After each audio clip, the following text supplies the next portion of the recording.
तो फ्रेंड कैसे आप सभी, आप देख रहे हो डिफरेंट यूनिक क्लासेस जहाँ पर आपको मैथ के सवालों को सबसे अलग तरीके से समझाया जाता है। आज हम सीखेंगे अनुपात समान अनुपात।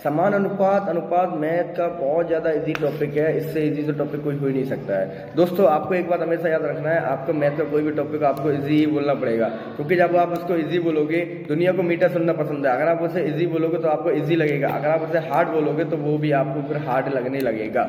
ठीक है दोस्तों, स्टार्ट करते हैं। अनुपात का मतलब क्या होता है, आप उसको सिंपल भाषा में यूँ समझ लो। जब भी आपको किसी भी संख्या का अनुपात दिया जाता है, इसका मतलब होता है उसका आपको डिवाइड दिया हुआ है, उन संख्याओं को आपको डिवाइड में लिख सकते हो आप। जैसे a अनुपात b आपका 7/5 दिया हुआ है, इसका मतलब क्या है, a/b बराबर 7/5।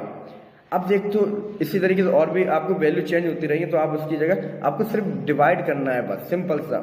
उसके बाद देखो समान अनुपात का मतलब क्या होता है, जैसे आपको दो संख्या दी हुई है 28/21, 28-21 का अनुपात निकालो, कितना आ रहा है 4/3।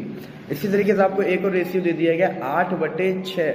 अब 8/6 का भी रेशियो निकालो, कितना आ रहा है अनुपात आपका 4/3। तो ऐसी संख्या जिनका अनुपात एकदम समान होता है वो आपकी समान अनुपात कहलाती है। तो समान अनुपात में आप क्या कर सकते हो, दोनों संख्याओं को इक्वल लिख सकते हो। यहाँ पर आपसे बोल रहा है समान अनुपात, जब अनुपात समान है तो आपको वो इक्वल, समान का मतलब इक्वल बराबर। तो यहाँ पर आपको खुद बोल रहा है नाम में ही कि अनुपात कैसा इनका समान बराबर।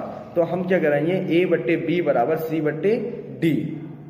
यहाँ पर अनुपात कैसा इनका समान, इसलिए हम a/b बराबर c/d लिख देंगे। अब देखो आपको किस तरीके से सवाल आएगा, आपको आएगा 7/5 समान अनुपात x/20, है ना। अब यहाँ पर आपसे x की वैल्यू पूछी हुई है, तो आप कैसे करोगे, यहाँ पर आपको समान अनुपात दिया हुआ है ना, तो आप क्या करोगे 7/5 बराबर x/20। अब यहाँ से आप x की वैल्यू निकालोगे, x की वैल्यू कितनी आएगी, 7 का 20 में मल्टी हो जाएगा आपका 140/5। आपका आंसर निकल के आएगा 28। ठीक है फ्रेंड्स, तो इस तरीके से आपको सिर्फ एक काम करना है, दोनों को ही अनुपात को बराबर कर देना है, क्योंकि नाम में ही बोल रहा है समान अनुपात।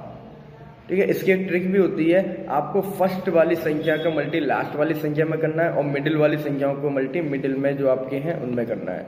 लेकिन आप ट्रिक सीख लोगे फिर आप और क्वेश्चन में कंफ्यूजन होगा, इसलिए बेसिक समझो, बेसिक बहुत जरूरी है।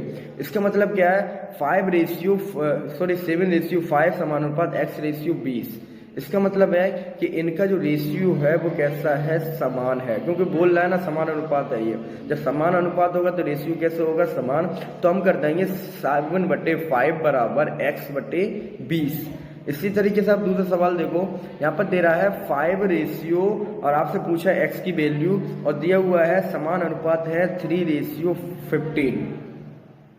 अब यहाँ पर भी आप कैसे करोगे, 5/x इक्वल 3/15। जब इसको आप सोल्व करोगे तो x की वैल्यू जो निकल कर आएगी वो आएगी आपकी 25।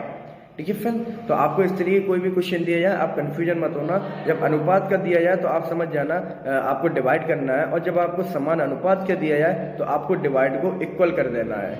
तो इस तरीके से मैथ का कोई भी क्वेश्चन होगा समान अनुपात का, आप उसे इजीली सॉल्व कर सकते हो।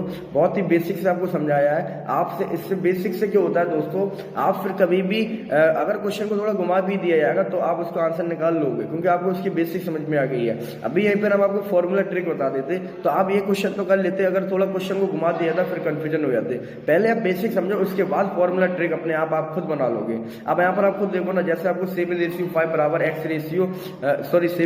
समान अनुपात x/20 दिया हुआ है। जब आप इसको इस तरीके से लिखोगे 7/5 इक्वल x/20, तो आप देखो कि 7 का मल्टी कहाँ पर हो रहा है, 20 में।